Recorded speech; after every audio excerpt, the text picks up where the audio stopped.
Plaschke and Page, Jones and Fagan. Hello, everybody. Today, a poll you can trust. Ooh, who knows? Ooh. An onside kick the Steelers will try again. And a dunk that will dislocate the shoulders of anyone who even sees it. Let's go around the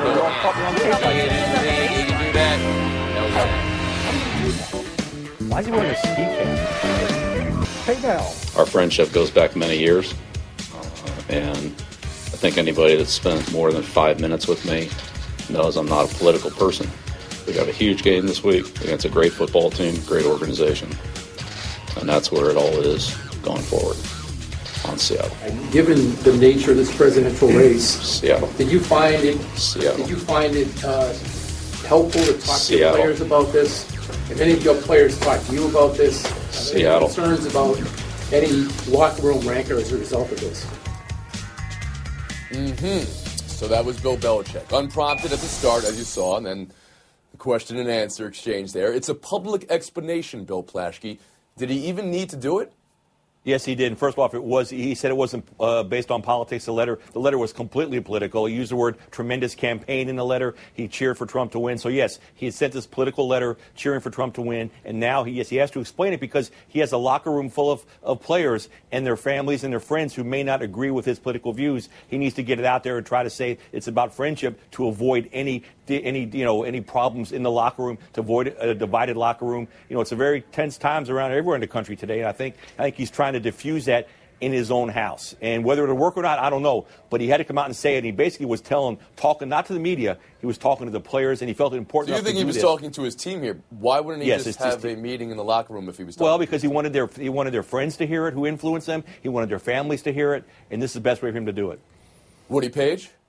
Well, I disagree with Bill. I don't think there's going to be that much of a debate or discussion or argument in the locker room in regard to what his viewpoints are. And I think that he has a right to have a political statement just like the players had during the course of the year, what they're doing before the game. So I don't have any charges against him. I think he came out and explained himself. I do agree with Bill that it was a political letter that he wrote. He knew that Donald Trump, whether he said he was annoyed or not, he knew Donald Trump was going to release it. He has talked about his conversation with Tom Brady and other athletes. I know a situation that occurred here 8 years ago where Pat Bowlen, the owner of the team, and Mike Shanahan, who were the coach of the team, and John Elway, those leaders of the Denver Broncos supported Obama, and the players didn't have a feeling one way or the other. So I think that in the case of players and owners in this league, we know that the owners, for the most part, are Republican. They just haven't expressed their opinions like he did in a letter.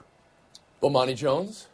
All right, let's be clear about one thing off the top. We're not having this discussion because it's about politics. We're having this discussion because it's about the gentleman who was elected last night. That's why we're here, and that's why this has come up. Now, does Belichick have to explain it? Woody said that other players have made political statements, and we stuck a microphone in all of their faces and asked them to explain where they were coming from, and then question whether they had the right to even do this if they didn't have some long-standing plan down the line. If you read Belichick's letter, he basically tells Donald Trump, I want you to make America great again. It absolutely was about politics, but we're in a race where, yes, this was about politics, but there are questions of human decency that have come up here. And just because they have been shrouded by an election does not mean that they are not basic and fundamental issues. And there are a lot of people who have questions for Belichick. He had to answer something. So Devin McCourty said politics aren't going to divide this locker room. Do you think that's a real concern for Belichick, Bill? I don't think it's necessarily a real concern, but I also think if you're Devin McCourty, that's what you tell the public, whether that's true or not.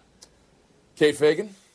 I've been processing a lot of ways to answer this question, not because I'm worried about the words I might say, but worried about what people might hear, because so much of everything feels divisive and heavy this morning, I think. And so the answer to the question of whether I think Bill Belichick needed to explain the note to Trump, I don't think he needed to. I think going down that road implies that there was an explanation that needed to be given about this particular candidate that we hadn't had in any time in history. Now, if you're asking me if I wanted an explanation, yeah. And I can't imagine that I would be vastly different than a number of the players who are inside his locker room who perhaps last night or this morning or in the last couple of days kind of had a heaviness about what has gone on in this country and what the future might look like. And so for that simple fact to be able to at least address one particular person who seems to endorse Trump when,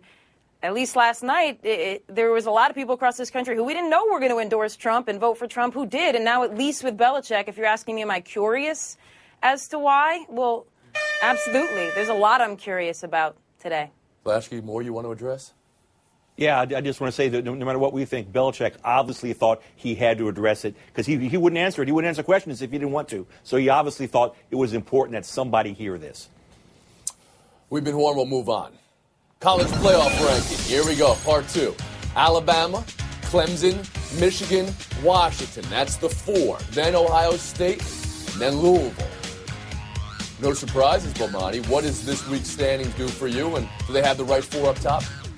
Well, I think it's a reasonable 4 to have up top. You've got 4 undefeated teams. Now, do I think Washington is the 4th best team in the country? I think they buoyed into our attention when they beat a depleted Stanford team when we thought the Stanford was a little better than they actually were at the time. But do you think that, or do I think rather that Washington is better than Ohio State? I'm not sure that Washington going undefeated through that schedule is better than Ohio State losing 1 game at Penn State, a team that has demonstrated itself to be better than we thought it was when they beat Ohio State. So this is what it is right now. But look, these are still college students. Somebody in that top 4 going to find a way to blow one because that's just what college students do. They're not dependent That on may people. be true. But as far as this poll is concerned, you would put Washington at 4 or you would put Ohio State with a loss over Washington? I'm a little bit confused there. I'd put Ohio State there. The strength of schedule You would. for Ohio You'd put State a one-loss is 5th. team over an undefeated Washington team, is right? at 37th in strength of schedule. Ohio State's had a tougher run.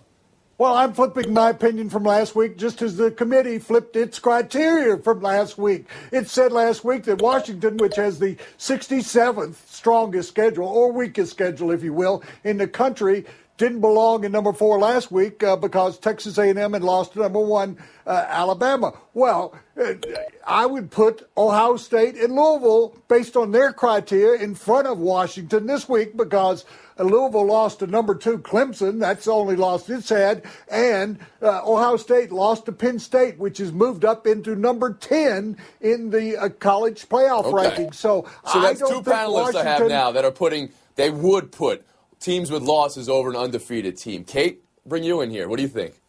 No, I thought Washington should have been in the 4 slot last week. I believe that they're deserved to be in the top 4 of the college football playoff this week.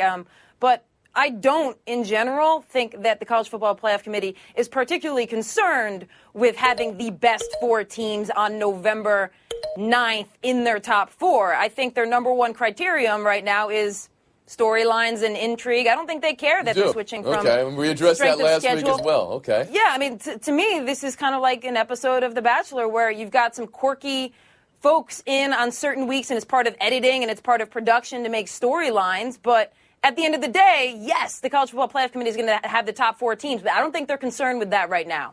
So if it's The Bachelor, I guess you're wondering who gets the Rose Bowl. Flashkey, how about you? Oh, I got that, Tony. I understood that. Although that makes me regret saying it, actually. Okay. So anyway, I think the CFP is one of the greatest PR things in American sports. They have us talking about something that really doesn't matter. The bottom line is, if you're a power conference team and you win all your games, you're going to be in the playoffs. So these 4 teams, if they remain unbeaten, they will be in the playoffs. If there's a one-loss team, it'll be the best one-loss team from a power conference with the best schedule. They're in the playoffs. It's all going to be said. It's all going to happen. We just have to let the season play out. Talking about it now just gets us talking about something that really doesn't matter. But plus, Washington loses to USC on Saturday. Of course, you've got a prediction about a team from Los Angeles. I'm just saying that's Southern California area. Yeah, that kind of game. We're not asking for picks right now, Flashkey. And again, if you're the one laughing at something I say, mute me right now. We'll move on. Chip Kelly says he's not looking to go back to college. He said something to this effect nearly every week during San Fran's 7-game losing streak. Bomani could see job openings at Texas, Oregon, LSU. Should Kelly be considering going back to college?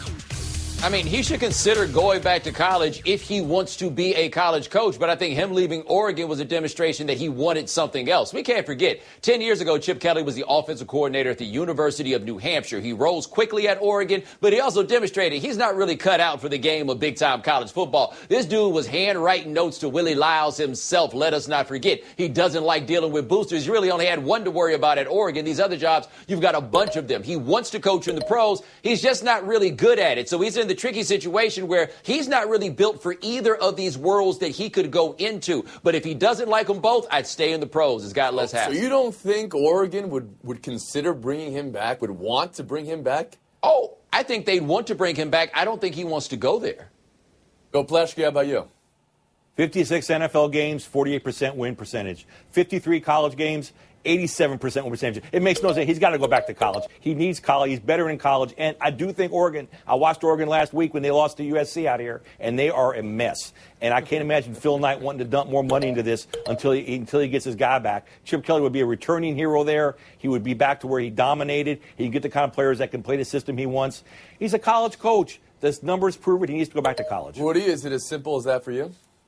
Yes, he belongs in college football, not in the pros. Let me give you 5 words. Nick Saban and Steve Spurrier. They both proved that they couldn't coach in the National Football League. They went back to college football. Look where Nick Saban is. Look what Steve Spurrier was able to do with the South Carolina program. I think that there are certain coaches, and I've seen it over the last 40 years, that just couldn't make the adjustment. He is one of those. And Phil Knight keeps showing up at Philadelphia Eagle games and San Francisco 49er games. You don't think that the guy who created Nike, who poured so much money into that program when Chip Kelly was there, wouldn't want him to come back and resurrect what was going on there when they went to 4 major bowls in 4 seasons?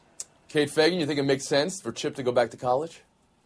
If I had to pick between where I thought he would possibly be most successful, college or the pros, it would be college. But I'm not fully convinced that Chip Kelly can go back to college and replicate the success that he had at Oregon, because as we're seeing now with his offense, it's not the same kind of inventive, innovative offense that he first brought onto the scene. So you've got that issue if he does go back to college and he's continuing to run an offense without any sort of innovation. And then there's also been a ton of dings on him at the pro level. And now, while I think that it would be less of a concern if he was dealing with college student athletes, the fact that there are so many marks on his record as an inability to communicate with guys and other factors that we saw, like racism accusations in Philadelphia, that still would be a concern when he went back to the college game with student athletes coming into Oregon or wherever it was. Jones after the horn.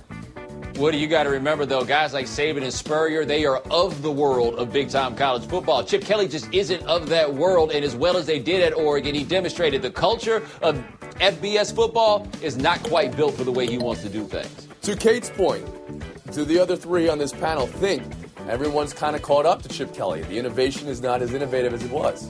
Almost like a Moneyball situation in baseball. Like at one point, he's also stopping balls. And now the rest of the league's doing it.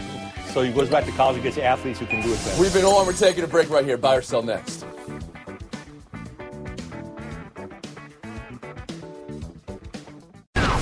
Buy or sell. Dean Blandino, head of NFL officiating, says making NFL referees full-time has merit and something the league will look into. Mike Pereira, Fox, that'd be nothing more than a PR move. Can't fathom what a side judge would do all week to get better, make better calls on Sunday. Read the rule book, watch a lot more tape. Bill, what do you buy and what do you sell here? Yeah, really a shame if you have to read the rule book and watch more tape. That's a real waste of time. This is ridiculous. $1 billion industry being officiated by part-timers. We shouldn't even be having this discussion. At the very least, the 17 referees who are the officiating crew chiefs, they should at least be full-time. Pay these guys what they deserve. Put them on full-time. Get their full attention. Woody Page? Bill's right, and it should happen. Even though I get to hang out with a lot of officials because of where I stay on the road, and they do an incredible job. But transition to younger officials, add an 8th official on the field, grandfather in, forgive me for using that term, the current officials, but as they add new officials, make them full-time. You stay at special hotels, Woody Page, that only referees are allowed to stay at? I don't know if I followed that part of it. But Monty Jones, how about you? Well, I do think that people think that making the officials full-time is a panacea for everything that ails, because it seems illogical that the officials are not full-time. But I do ask, how much better is that actually going to make them? So, yeah, I get the idea. Pay them more money if that's what they deserve. But is that going to make the officiating better? I don't necessarily see the connection. Okay. Kay Fagan, how about you? I'm pretty sure we have full-time officials in the NBA, and we spend a lot of time talking about the mistakes that officials make in the NBA. So unless making officials full-time is going to change the complex full-speed nature of the NFL, and that's really what accounts for a lot of the challenges in officiating. I don't see the benefit of it. Buy or sell 2, Kings Pelicans last night. It was a do-over after halftime. Did you guys see this? They replayed the last 18.9 seconds of the first half to start the second because refs realized they miscounted team fouls. A New Orleans basket taken off the board and 2 free throws put on for sacks. So a 4-point swing in what wound up being an 8-point game. Woody, buy or sell? I'm selling it. You cannot go back in the second half and replay the end of the first half. You've already made the decision. Points have been scored. I just don't think it makes any sense. We want the calls to be right at the end of the quarter, into the half, not in the next half. Okay, so you're selling these full-time referees. Bomani Jones, how about you? Got to buy it. It's in the rules. That's how they deal with this, and this is an easily correctable situation and acknowledges the fact that changing one play changes everything. It's under 24 seconds that this rule applies. I'm good with it. Kate Fagan? Yeah, because it's not as if this is a case where we're going to see this mistake over and over again, or there's a plethora of mistakes that would lead to us replaying NBA possessions. This is a real anomaly, and so I'm okay with following the letter of the law and replaying those 2 possessions. Bill Plaschke. Yeah, I also agree. And Woody, this happens every game when you have a 3-pointer that you look at on video and then it turns out just a 2-pointer. They change the score all the time. They go back and change the score all the time during the games. Get it right. They're getting it right. Good okay, Woody's point was, Woody, you said that happens within seconds, right? Not a full halftime later. Does that change it for you in anybody's mind that this happened a full halftime later? There were 19 seconds left. I mean, that's seconds, yeah, right? Yeah, it's still seconds. Woody, you're on an island. Staying with those referees at that hotel. We'll move on. Buy or sell 3. Phil Jackson bringing in Kurt Rambis as Knicks defensive coordinator. Bomani, buy or sell a defensive coordinator here? I'll sell it because we're saying the same thing that we've been saying since Phil Jackson took over this gig. If you want to coach the team, go coach the team. If you don't want to coach the team, let the coach the team. But you'd be in this surrogate coach from upstairs, it's not going to work. Fagan? And if you want to get better at defense in the NBA, you know when you don't do it? When the season has already started, when practice time is limited. You better be practicing defense early in the training camp, and simply changing who's actually directing the drills in the Knicks camp and in Knicks practice is not going to change it. This is a friend and a confidant of the triangle here. Is Phil up to something aside from Jeff Hornacek's coaching? Yeah, he wants to surround himself with guys who he knows and who he's comfortable with, and not necessarily guys who are inventive and forward-thinking. Plaschke, is that how you see this? Yeah, I'm selling this. Phil Jackson, I know what you're doing. If you're having second thoughts about not making Rambis the head coach, Rambis has always been your guy. You want to give him more of a voice now, so you're doing this. He's inching in on Hornacek. Got news for you. The players know this. This will be divisive on the team. Bad idea. Woody Page. Yeah, Phil, we're buying this utter stupidity. If you want Rambis to coach the team, go ahead and admit you made a mistake and get rid of Jeff and move on. Either that or go away, because you've turned this into a total mess where Carmelo and everybody else going, we don't know who's going to be in charge of this.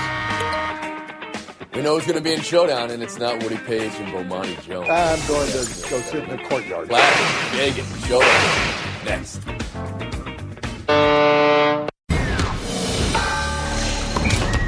Mike Tomlin is willing to give Chris Boswell the green light to do that again, preferably 10 yards forward. Bill, should Boswell get another shot? Should the Steelers be in an onside situation this season? Yes, because apparently the guy does it all the time in practice. You have to reward your players for practice, even your kickers. This is why Tomlin's known as such a player's coach. He backs his players. Yes, I want to see it again. I thought it was hilarious, and it'll probably work again if it works. Most innovations do stumble outside the gate, okay? Because you've got the Mac Apple computer. I mean, I think people thought there that closed system would never work. So yes, of course, let's try this innovation again, Tony. He's comparing it to the Mac. I think we're trying a little bit too hard there. Kate, point Bill Plaschke, showdown 2. Come on, Did Kate. you guys see the latest from Jordan Kilgannon, professional dunker? How do you still have arms connected to shoulders after this? Oh. Not as injurious, but still somewhat injurious. Mike Muscala last night, who ended up on his tailbone. Kate, here's the question. All right. Can he, Mike Muscala, say he dunked over LeBron James, who you see right there? Go. Well, Tony, you were talking to somebody who had a John Starks The Dunk poster growing up. And I don't know if you remember, but that was a dunk that was absolutely over Michael Jordan, okay? So, yes, he can say that he dunked over LeBron James. No, he can't say that because the minute he says that, his friend says, okay, show us how you did that. He shows the video, and he shows himself falling on his butt. And his friends are all like, wait a minute. So the fact that he has to show the video to prove it, no. The fact that Put it on a poster. The ending goes over the beginning. He totally should put it on a poster, but he can't say he dunked over LeBron. FaceTime's going to Bill Plaschke. Well, with the loss by the Cavaliers to that Atlanta Hawks team last night, that leaves one team in my mind is the best team in the NBA right now, the L.A. Clippers. That's right, the Clippers. They lead. Here we go. They lead the league in defense. They're number one in point differential. They have, Blake Griffin and Chris Paul could be their last years out here are playing as if it could be their last years. I'm not saying anything. I'm not predicting they're going to get to the finals, win a championship like I did last year. But I'm saying right now they're the toughest team in the NBA, and Golden State is absolutely no lock in the West. The Clippers play them as well as anybody. 4-on-4, the Clippers would beat anybody in the NBA right now, now and forever. They had that fifth guy. We'll see what happens down the stretch. They make a trade. So if they start playing 4-on-4, they're all set. But the Clippers are the best team in the NBA. About that? You reminded us you had the Clippers last year. Can I do my FaceTime? Show. You're at -12. Congratulations, Bill Plaschke. We're on a 23.5-hour break.